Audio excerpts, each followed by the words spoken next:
you know what I just said? If you've ever worked in customer service, chances are you've been in contact with a deaf or hard of hearing person and you didn't even know it.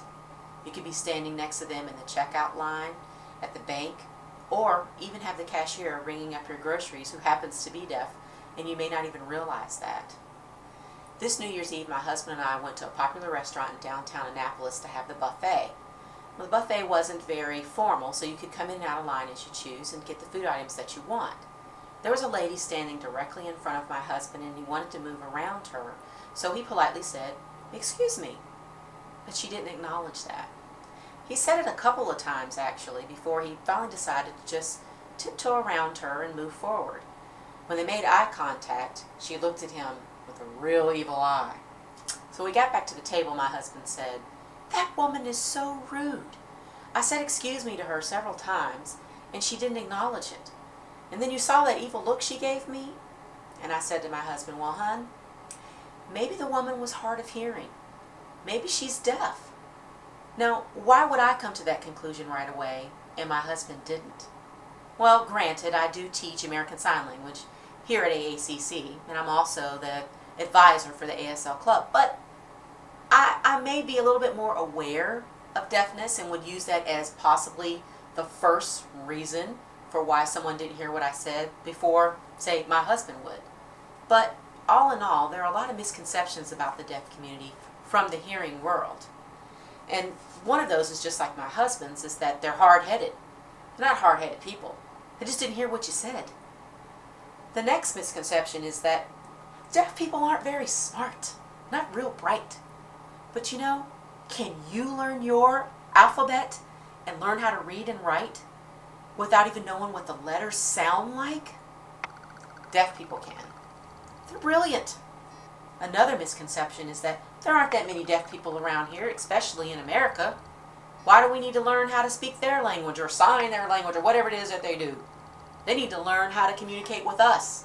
They need to learn how to work in our hearing world. The U.S. State Department did a study in 1996 that said that the global deaf population was 15 million people. That's the size of a nation. That's like a whole citizenship of people without a geographical origin of their own. And that was 17 years ago. Gallaudet Research Institute in Washington, D.C. says that 2 to 4 out of every 1,000 people in the United States are functionally deaf. And fewer than 1 out of every 1,000 people become deaf before they're 18 years old. But if you include the hard of hearing in with that group of deaf people, then you're looking to 4 to 10 times higher rate. So 9 to 22 out of every 1,000 Americans are actually hard of hearing and deaf. And about half of those people are over the age of 65. So you see, a big population of the deaf are either children or seniors. And so there's a stigma with it, and that is that it's a disability, and that they're just grouped in with a lot of other disabled people. But Owen Wrigley, who was a researcher who studied sign language in Thailand back in 1981, is well known for saying, and often quoted in the deaf community, is that sign language is not about disabled people. It's about language rights and acceptable identities. He also said that what was once a condition is now a distinct ethnic identity. So you see, deaf people don't see themselves as disabled. And nor do many hearing people who associate with the deaf community feel that it's a disability. They have their own culture. They're an identity all unto themselves. Therefore, everyone should learn a little bit of ASL. Now you know what I said at the beginning. I'm going to share with you 3 main points about this beautiful language.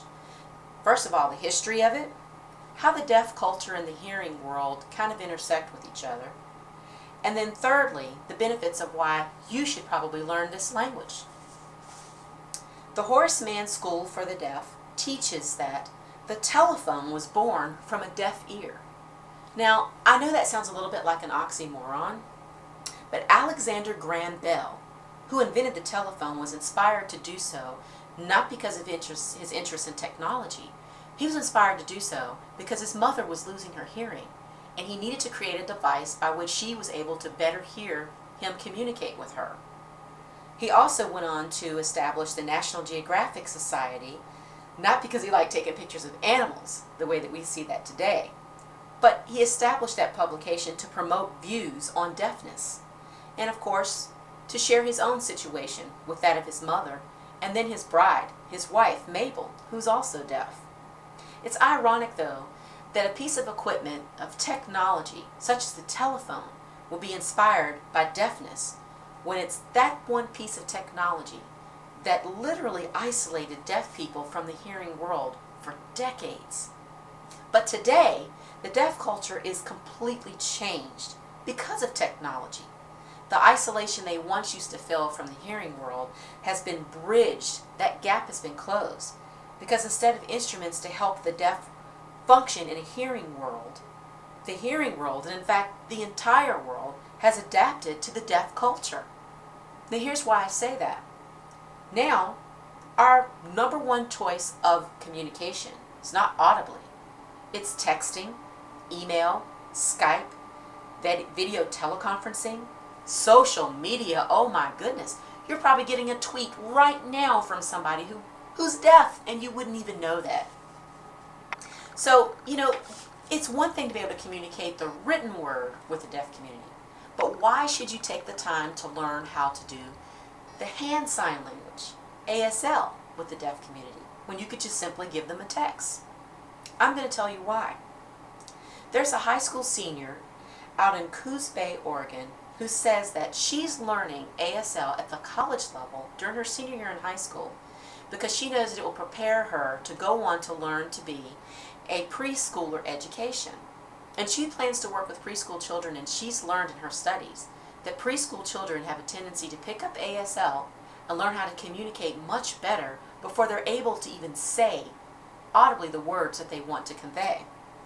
She also says that it gives her a lot of responsibility and teaches her accountability.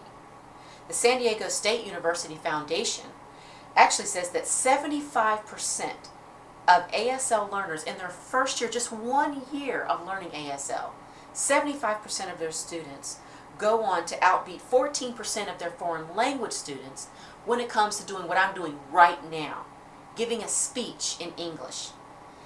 American Sign Language will help you to figure out how to be more comfortable with direct eye contact, with invading closeness of space to communicate by being a little more intimate.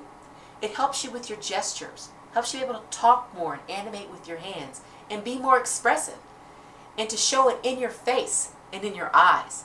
Sign language teaches you that.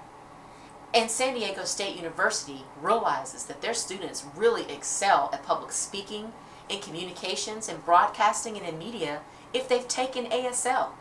So your class right here in communications with public speaking is just the beginning. If you take ASL, chances are you're going to be better at doing this public speaking thing. Another reason is that you should learn is ASL is a lot of fun.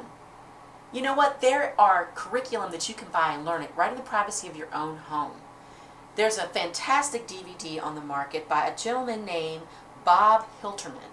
He's a deaf entertainment, and he does stand-up deaf comedy, and it is hilarious.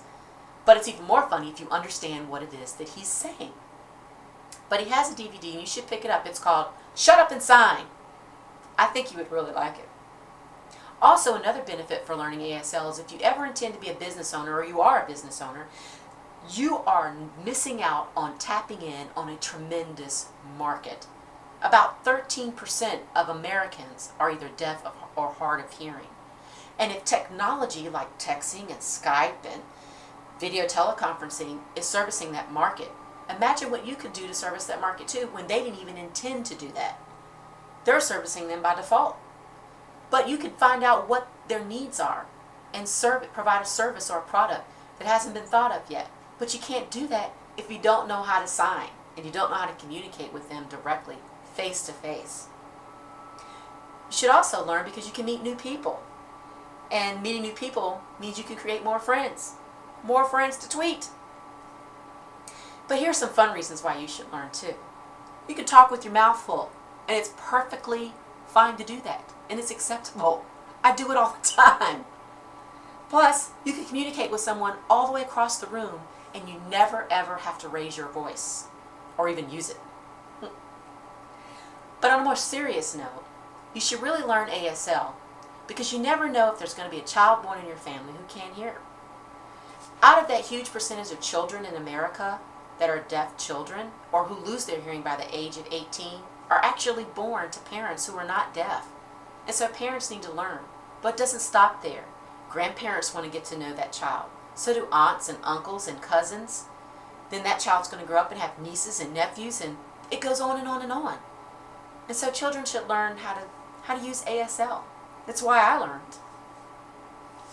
But the number one reason why you should learn ASL is that ultimately it brings people together.